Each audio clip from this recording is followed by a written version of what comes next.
Hi, I'm Dr. Frederick Burley, President and CEO of COSI and the host of QED with Dr. B. Now join the animated me for Dr. B in 3.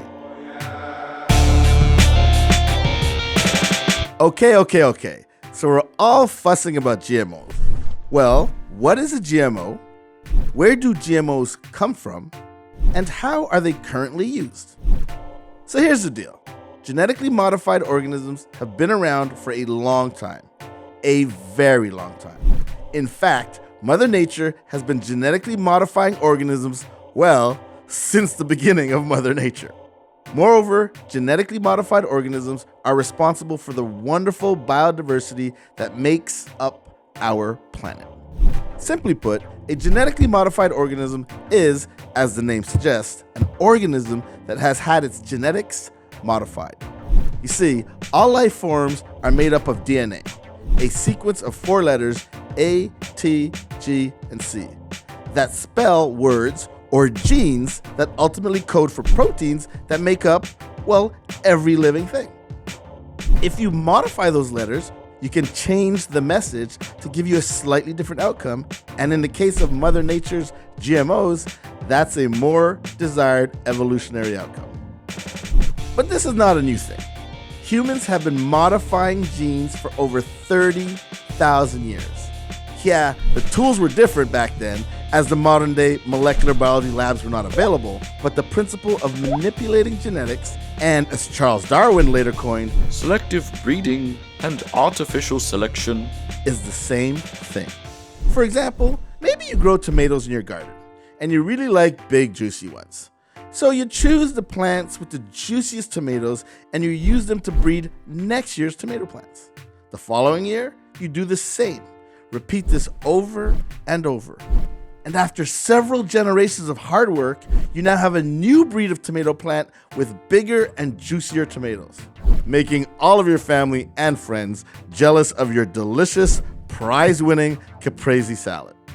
Our ancestors knew this 30,000 years ago and selectively bred wild wolves to give you Marmaduke, Snoopy, Fudge, the whole Paw Patrol, and even Clifford.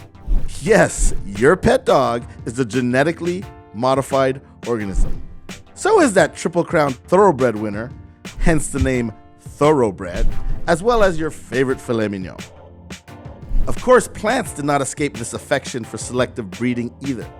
In Southwest Asia, around 7800 BC, the first evidence of artificially selected wheat was found.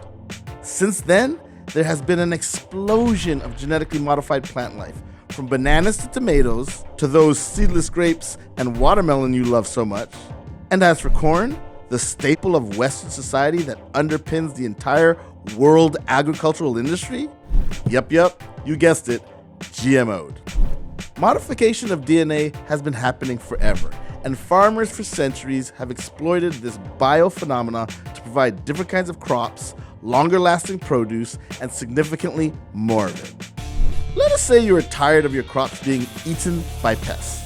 Instead of spraying the plants with toxic chemicals that can harm nearby people, animals, and crops, you instead modify the DNA of the plant ever so slightly by inserting a gene that makes it resistant to the plant-eating pest. Voila! Your crops are safe, your bounty plenty, and you can feed significantly more people without poisoning folks and animals. With the advent of molecular biology and its associated technologies, scientists have been able to do even more cool things within the pantheon of GMOs. For example, bacteria have been genetically modified to produce human insulin used as medicine, saving millions of lives every year. There are several other medications too. Anti-inflammatories for arthritis and Crohn's disease, or erythropoietin used to treat anemia. Even cancer therapy has been helped with genetically modified effective monoclonal antibodies. And in the environment, bacteria have been genetically engineered to break down crude oil to help mitigate the environmentally destructive oil spills that continue to occur with an unfortunate regularity. Sounds good, right? Yup, and it pretty much is. But with any great story, it is more complex. So check out OMG, It's GMOs, the sequel, where we will unpack some of the details. And that will be another Dr. B in 3.